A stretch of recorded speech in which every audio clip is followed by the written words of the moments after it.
우리 집 주치의와 함께하는 시간 데일리 건강입니다. 오늘 소개해드릴 우리 집 주치의는 산부인과 전문의 이호형 원장이십니다. 안녕하세요. 네, 안녕하세요. 산부인과 전문의 이호형입니다. 네, 반갑습니다. 자, 오늘 어떤 주제로 얘기 나눠볼까요? 오늘 준비한 주제는 자궁경부암입니다. 자궁경부암은 자궁의 경부에 암이 생기는 것으로서 자궁경부는 자궁의 입구에 해당하는데요. 자궁에 발생하는 암은 자궁경부암이 가장 흔하며 그 외의 자궁내막암 그리고 자궁체부암이 또한 생길 수가 있습니다. 자궁내막암, 자궁체부암은 그 자궁경부암에 비하여 발생률이 조금 낮기 때문에 오늘은 자궁경부암에 대해 자세히 알아보도록 하겠습니다. 네, 알겠습니다. 자, 오늘 살펴볼 질병은 자궁경부암인데요. 사실 질병에 대해서 좀 자세히 살펴보기 전에 자궁이라는 곳에 대해서 먼저 좀 알아보고 가겠습니다. 실은 보통은 태아가 자라는 공간 정도로 좀 인식을 하는데요. 자, 기본적으로 자궁은 여성에게 가장 중요한 장기겠죠? 네, 맞습니다. 여성에게서 가장 중요한 장기는 난소 및 자궁이라고 생각이 됩니다. 물론 뭐 자궁이나 난소가 심장이나 뭐 폐 혹은 뇌처럼 뭐 반드시 있어야 되는 조직은 아니지만서도 여성을 이제 여성답게 만들어주고 또 임신하고 생식하는 기관으로서 우리 몸에서 가장 중요한 여성으로서 가장 중요한 역할을 담당하고 있습니다. 네. 그러면 자궁은 어디에 있고 어떤 기능을 하는지 위치와 역할도 좀 알려주실까요? 네, 자궁은 이제 하복부 치골 뒤쪽으로 있고요. 그 기능으로서는 이제 임신을 하고 태아를 10달 동안 엄마의 몸속에서 키우고 임신을 유지하는 담당을 하고 있습니다. 네. 알겠습니다. 자, 그리고 이렇게 자궁에 대해서 좀 대략적으로 살펴봤는데 자궁에는 사실 오늘의 주제인 자궁경부암 말고 다른 질환도 더 생길 수가 있잖아요. 어떤 질병들이 좀 발생할 수 있는지도 좀 정리를 잠깐 하고 갈까요? 네. 자궁에서 생길 수 있는 가장 흔한 질환으로는 자궁 근종을 들 수 있습니다. 네. 자궁 근종은 여성의 한 40에서 60% 정도로 가장 흔하게 있는 질병인데요. 자궁 근종이 있다고 그러면은 대부분 많은 분들이 생리량이 많거나 혹은 생리통이 심하거나 혹은 크기가 커지거나 그럴 수 있습니다. 하지만 이렇게 증상이 없는 경우에서도 많은 경우가 있을 수가 있는데요. 이렇게 자궁 근종이 있는 경우에서는 뭐 수술적 치료라든지 아니면 비수술적 요법으로 흔하게 완치가 가능한 질환이기도 합니다. 그렇군요. 자궁 근종이 그 자궁 쪽에 뭐 혹 같은 양성 종양이 생기는 네, 맞습니다. 거죠? 자궁은 기본적으로 이제 근육으로 이루어져 있는데요. 네. 그 근육이 이제 여성 호르몬에 의해서 조금씩 커져서 이제 그런 식으로 자궁 혹을 만들기도 합니다. 그러면 이제 많은 분들이 자궁 생리통이 심하다든지 아니면 생량이 많은 그런 증상들을 호소해서 와서 초음파를 보게 되면은 자궁에 근종이 있는 경우가 굉장히 많이 있습니다. 그러면 그런 자궁 근종 같은 양성 질환이 네. 오늘 주제인 네. 자궁경부암이잖아요. 네. 암으로 혹시 진행을 할 수도 있습니까? 아니요, 그렇지는 않습니다. 자궁경부암하고 근종하고는 완전히 다른 별개의 질환이라고 생각하시면 될 거고요. 네네. 많은 분들이 뭐 자궁 근종이 있다고 그래서 나 암이면 어떡하지? 뭐 반드시 맞아요. 수술해야 되나 그런 식으로 생각을 많이 하시는데 사실 그건 또 다른 얘기입니다. 그래서 자궁 근종 자체가 암으로 되거나 그런 경우는 거의 없습니다. 자궁 근종과 암 자체는 별개의 질환이기 네, 때문에 그렇죠. 네, 맞습니다. 암으로 발전할 가능성은 거의 없다라는 네. 간혹가다가 있겠지만 네, 맞습니다. 네, 알겠습니다. 그러면 자 자궁경부암은 주로 발생하는 연령대가 어느 정도 됩니까? 자궁경부암은 되게 30대에서 60대 가장 흔하게 많이 발병이 됩니다. 최근에는 뭐 20대 중반부터 증가하기 시작해서 뭐 연령이 증가할수록 발생률도 증가하고 있습니다. 다른 악성 신생물, 그러니까 다른 암 같은 경우는 나이가 많은 분들한테서 많이 걸리는 반면에 이 자궁경부암은 조금 젊은 나이에서 30대에서 많이 발생하는 것도 특징입니다. 젊은 층 발생 그 확률이 높은 이유도 좀 알 수 있을까요? 네, 그거는 첫 번째는 이제 해부학적인 요소 때문에 그럴 수가 있는데요. 해부학적으로 봤을 때 여자들은 이 자궁경부는 두 가지 세포로 이루어져 있습니다. 편평상피하고 원추상피라는 이런 것들로 이루어져 있는데요. 이게 여성들이 이제 사춘기가 지나고 그러면서 호르몬의 영향을 받아서 변합니다. 세포가.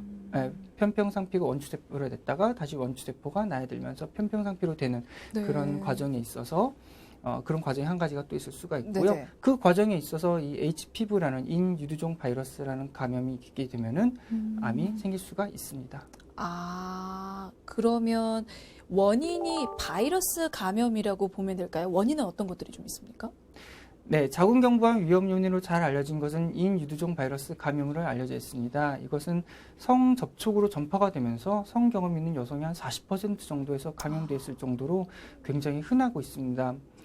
자궁경부암 조직의 한 99%에서 이 HPV 인유두종 바이러스의 감염이 확인이 되는데요. 이 HPV는 약 100여 종의 I형이 있고 암을 유발하는 고위험군과 생식기, 사마귀를 유발하는 저위험군이 있습니다. 고위험군 중에서 특히 16번, 18번이 자궁경부암에서 발생되는 HPV 약 70%를 차지하고 있고요. 또 그 외에 HPV뿐만이 아니라 담배를 많이 피는 경우에서도 위험 요인이 증가할 수 있습니다. 그러면 인유두종 바이러스에 감염이 되면 다 암으로 진행이 되는 겁니까? 그렇지는 않고요. 그 바이러스에 감염이 됐다고 해서 100%다 암으로 사실 되는 건 아니고요. 저위험군의 경우에서는 생식기 사마귀 같은 것들을 잘 유발할 수 있습니다. 그리고 또한 이 HPV 감염 시 대부분은 특별한 증상이 없으면서요. 대부분 80% 정도에서는 1, 2년 뒤에 자연 소실이 되기도 합니다. 드물게 HPV 감염이 지속되거나 반복이 되는 경우에서 자궁경부의 세포에 변화를 유발시킬 수가 있고 이는 전암성 병변으로 발전하게 됩니다. 그래서 이런 전암성 병변의 일부는 대부분 또 많은 경우에서 또 정상적으로 돌아갈 수도 있고요. 하지만 일부는 암으로 발전할 수도 있게 됩니다. 자, 어쨌거나 자궁경부암의 가장 큰 위험 요인은 인유두종 바이러스인데요. 사실 이 바이러스는 성 경험을 통해서 저는 감염이 되는 걸로 알고 있는데 네. 그렇다면 궁금한 게 임신이라든지 출산을 한 번도 해보지 않은 여성에게서도 혹시 자궁경부암이 좀 생길 수가 있는 건지 어떻습니까? 제 경험상 봤을 때 네네. 물론 성 경험이 한 번도 없었던 친구에서도 경험이 있긴 있었어요. 근데 그런 경우에서는 타입이 조금 좀 다릅니다. 네, 자궁경부에 아까 말씀드렸던 그 원추상피세포가 있고 편평상피세포가 있다고 하는데요. 제가 이 인유두종 바이러스하고 연관이 있는 것은 이 편평상피세포하고 연관이 좀 있고요. 네네. 그렇지 않은 성경험이 한 번도 없었던 경우에서는 이 원추상피암 같은 것들이 굉장히 좀 흔하게 나타날 수 있습니다. 하지만 굉장히 좀 드물고요. 성경험이 없었던 경우에서는 굉장히 드뭅니다, 이게. 그러니까 성경험이 없다고 하면 거의 네. 제로에 가까울 그렇죠, 정도로 그렇죠. 예, 예. 드물다는 네, 말씀이시고 맞습니다. 예. 하지만 아예 가능성은 없는 게 아니기 때문에 네, 맞아요. 안심하시면 또 안 된다는 그렇죠. 그런 말씀이신 것 네, 같습니다. 맞습니다. 근데 최근에 그 여성암 환자가 좀 꾸준히 늘고 있다고 사실 기사를 좀 본 적이 있는데 그 이유도 좀 짚고 갔으면 좋겠습니다. 사실 여성암이라는 건 자궁경부암도 좀 포함이 되기 때문에 왜 갈수록 이렇게 진단받는 여성암을 포함해서 자궁경부암을 진단받는 여성 환자의 수가 늘어날까요? 최근 환자가 늘고 있는 것처럼 보이는 이유는 이 자궁경부암 검진 기술의 발전으로 발견이 초기에 잘 되기 때문에 환자가 늘어나는 것처럼 보일 수 있습니다. 우리나라의 경우에서는 인구 10만 명당 10.7명으로 갑상선암, 유방암, 대장암, 위암, 폐암에 이어서 6위를 차지하고 있는데요. 자궁경부암 발생 빈도 및 사망률의 연도별 추이는 2000년에 비해 감소하는 추세를 보이고 있지만 사망률은 큰 변화를 보이고 있지는 않습니다. 그렇군요. 그러니까 많이 발생한다기보다는 많이 발견이 된다고 좀 네, 생각을 그렇죠. 하면 네, 되겠군요. 요즘 검진을 또 많이 받으시기 때문에 네. 최근에 그러니까 초기에 많이 발견이 돼서 늘어나는 것처럼 보일 수는 있습니다. 그렇군요. 네. 그러면 그 위험 요인들도 좀 정리를 해볼까요? 그 자궁경부암, 오늘의 주제인 자궁경부암을 비롯해서 유방암, 난소암 여러 가지가 있습니다. 여성에게 많이 발병하는 암 발병에 있어서 위험군이라고 하면 어떻게 좀 정리를 해볼 수가 있을까요? 그래서 각각의 암 종류별로 원인은 굉장히 좀 다르게 나타날 수가 있습니다. 네. 우선 난소암의 경우에서는요, 그 여자들은 난소에서 배란을 하게 되는데요. 배란을 하면서 상처가 납니다. 상처가 나면서 그 상처가 아무는 과정에서 그 암이 발생한다고 되어 있습니다. 그러므로 이렇게 아기를 낳지 않은 경우라든지 초경이 일찍 시작되는 경우 그리고 폐경이 늦은 경우에서는 굉장히 배란이 많이 되기 때문에 난소암의 한 원인이 될 수가 있고 그리고 피임약을 먹은 경우에서는 난소가 배란을 조금 억제를 시키기 때문에 위험도 조금 감소하게 됩니다. 유방암의 경우에서는 가족력이 가장 흔한 원인이고요. 특히 자매 같은 친족에게서 이렇게 유방암이 있었던 경우 발병률이 조금 좀 올라갑니다. 자궁 내막암의 경우에서는 출산력이 없었던 경우라든지 이 경우에서는 조금 비만이 위험도가 조금 높아지게 되어 있는데요. 비만한 경우에서 조금 위험도는 올라갈 수 있습니다. 그래서 질출혈이 있는 경우에서는 자궁 초음파를 반드시 봐야 합니다. 네, 알겠습니다. 어떻게 보면 좀 주제와 동떨어진 질문 같기도 하지만 그래도 이제 자궁 경부암을 비롯해서 여성들에게 발병하는 이 질병의 어떤 환자 수가 점점 증가하고 있다는 점에서 좀 한번 짚고 갔으면 해서 좀 질문을 살짝 드려봤습니다. 자, 다시 원 주제로 돌아와서요. 자궁 경부암이 걸렸을 때 어떤 증상이 나타나는지도 좀 짚어보도록 하죠.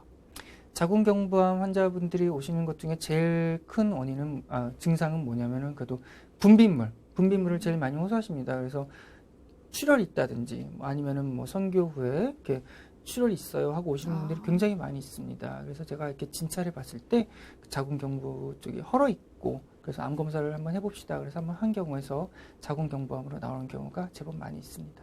근데 출혈 같은 증상은 사실 다른 자궁 관련된 질환이라고 좀 오해하실 수도 있을 것 같아요. 네, 맞습니다. 그래서 출혈의 원인은 우리가 잘 생각을 해봐야 되는데요. 자궁 내막에서 나오는지 아니면 자궁 입구 쪽에서 나오는지 혹은 폐경이 되신 분들 같은 경우에는 질이 건조해서 출혈도 있을 수 있습니다. 그래서 출혈이 있다. 그럼 산부인과 쪽으로 한번 꼭 방문하셔갖고 진료를 받으셔야 합니다. 네. 그러면 출혈 말고 다른 어떤 불편감이나 통증 등을 느낄 수도 있을까요? 자궁경부암을 포함한 대부분의 암은 다른 증상이 딱히 없습니다. 그래서 이미 증상이 나타나는 그런 불편감이라든지 아프다든지 통증이 있는 경우에서는 상당히 진행이 된 경우가 있을 수 있습니다. 참고로 뭐 그건 자궁경부암뿐만이 아니고 난소암의 경우에서도 대부분 많은 증상이 없고요. 대부분 배에 뭐가 만져져요 하고 오시는 분들이 많은데요. 그런 경우에는 이미 상당히 진행이 된 경우가 굉장히 흔합니다. 아유, 그런 경우에는 정말 치료받기도 정말 힘드실 것 같은데, 자, 산부인과에 내원을 하면 자궁경부암은 어떻게 치료를 하시는지도 좀 살포시 여쭤볼까요? 네. 그래서 아직 암이 되기 전 단계인 그 전암성 병변인 경우에서는 조금 지켜보기도 합니다. 지켜보기도 하고 상피내 암의 경우에서는 원추절제술이라고 자궁경부를 살짝 도려내는 그런 간단한 수술로 완치가 되지만 자궁경부암으로 되는 경우에서는 근치적 전자궁 절제술이라고 자궁 및 임파선도 같이 이렇게 수술을 하고요.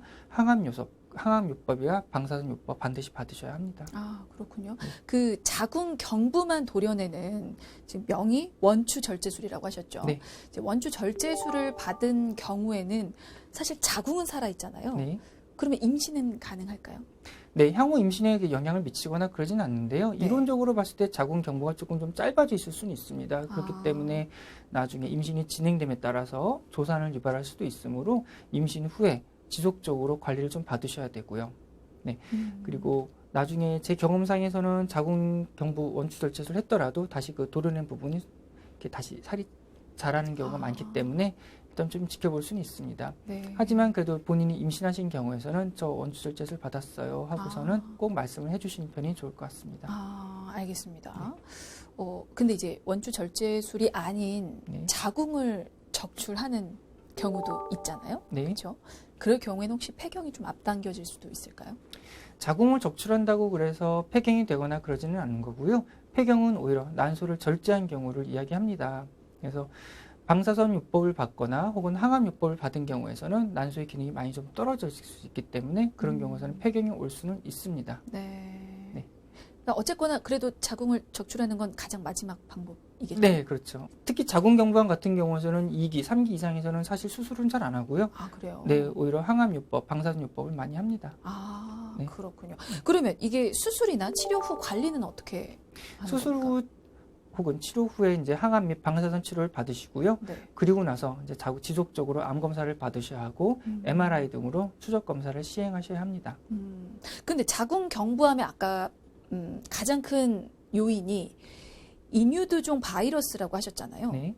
어쨌거나 그 바이러스에 감염이 됐을 텐데 네. 그 바이러스 자체는 치료를 할 수가 없는 겁니까? 네, 아직까지는 치료 방법은 나와 있지 않습니다. 그러므로 예방이 가장 최선의 치료라고 되어 있습니다. 그렇군요. 예방이 최선의 치료라고 말씀을 하신 만큼 이 질문도 안 드릴 수가 없을 것 같습니다. 사실 자궁 경부암 같은 경우는 백신이 지금 나와 있잖아요. 자궁 경부암 백신이 최대한 어릴 때 맞을 때 효과가 가장 크다고 알고 있는데 좀 관련해서 부연 설명을 좀 부탁드릴까요? 네, 아까 말씀하셨던 대로 그 인유두종 바이러스 같은 경우는 성경험을 통해서 옮기 때문에 성경험 전에 맞아서 우리 몸에 항체를 만들어 놓는 게 사실 제일 중요합니다. 그렇기 때문에 대개 12살 이전부터 시작을 하는 것이 가장 좋다고 돼 있고요.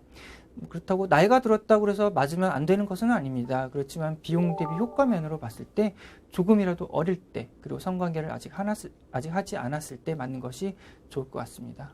근데 성관계는 사실 여성만 하는 게 아니라 상대방은 남성인데 네. 그렇다면 남성도 혹시 백신을 맞을 필요가 있습니까? 네, 남자의 경우 뭐 HPV 같은 경우에는 후두암을 유발할 수 있고요. 그리고 또 상문, 항문 및 생식기주의, 사마귀도 또한 발생시킬 수 있으므로 맞는 것이 좋을 것으로 되어 있습니다. 그렇지만 그 위험성을 봤을 때 남자보다는 여자에서 조금 더 치명적인 결과를 유발하게 되죠. 자궁경부암이라는 그렇죠. 그런 결과를 유발하기 때문에 오히려 여자들은 반드시 맞는 게 좋고 네. 남자들은 맞아도 됩니다. 네. 그렇군요. 남자는 선택이 없고 네, 그렇습니다. 여성분들은 그래도 필수로 맞는 게, 맞으시길 권장을 하신다는 그런 말씀이신데 네. 효과는 어떻습니까? 백신을 맞았을 때 이게 100% 예방이 되는 건가요? 사실 100% 예방은 되지는 않지만 한 70% 정도 예방이 가능하다고 합니다. 그래서 HPV 접종을 받는 것이 가장 좋고요. 그래서 HPV 접종을 다 맞으셨다고 해도 안심은 하지 마시고 자궁경부암 검진도 반드시 정기적으로 받으셔야 합니다. 또한 뭐 비타민 C라든지 비타민 E, 비타민 12 그리고 카로티노이드 섭취 같은 것들은 자궁경부암을 좀 예방한다고도 있고 알려져 있으므로 이들 영양 성분을 충분히 함유하고 있는 채소와 그 과일을 섭취하시면 자궁경부암 예방에 좀 도움이 될 것 같습니다. 그리고 네. 담배도 또한 자궁경부암을 유발하는 요인이 되기 때문에 담배도 끊으시는 것이 좀 좋을 것 같고요. 네. 뭐 금연이라든지 말씀하신 백신이 어떻게 보면 이제 예방법이 될 네. 수가 있을 텐데 네, 맞습니다. 자궁경부암 예방법으로 가장 효과적인 방법은 어떤 것이 있습니까? 자궁경부암 예방을 하신다고 그러면 일단 첫 번째 방금 말씀하신 그런 HPV 백신을 맞는 것이 제일 좋고요. 네네. 그리고 암 검진을 정기적으로 받는 것이 가장 중요합니다. HPV에 감염된 세포가 뭐 전암병변을 거쳐서 자궁경부암으로 발전하기까지는 몇 달, 몇 년이 걸리는 게 아니고 10년 이상의 긴 시간이 소요되므로 정기적으로 암 검진을 통해서 전암성 병변을 발견하고 치료하는 것이 가장 중요하다고 생각이 됩니다. 또한 뭐 HPV 같은 경우에는 성 접촉을 통해서 전파되는 만큼 첫 성경험 연령을 좀 늦추고 그리고 이것도 일종의 성병의 일종으로 좀 보기 때문에 콘돔을 사용하는 것이 좋을 것 같습니다. 네. 그 암 검진 말씀을 하셨는데요. 지금 국가 암 검진 사업 중에 자궁경부암이 지금 무료로 포함이 돼 있죠? 네. 그것도 부연 설명 좀 부탁을 드릴까요? 나라에서 국가암검진으로 이제 2년마다 한 번씩 자궁경부암을 무료로 지원해주고 있지만 2년은 제 생각엔 조금 길다고 생각이 듭니다. 또 네. 산부인과 자체가 또 한번 오기가 굉장히 좀 어려운 방문하기 조금 어려운 병원이기 네네네. 때문에 이제 한번 오셔서 검사를 받으셔서 이제 자궁경부암이라든지 혹은 질 초음파 같은 거 받으셔갖고 자궁이나 난소 쪽에 혹은 없는지 그런 것도 보시면은 또 1년이 또 편하기 때문에 1년마다 네. 오셔갖고 검진 잘 받으시면 될 것 같습니다. 네, 알겠습니다. 자, 오늘은 자궁경부암에 대해서 살펴봤습니다. 지금까지 산부인과 전문의 이호형 원장이셨습니다. 말씀 감사합니다. 네, 감사합니다.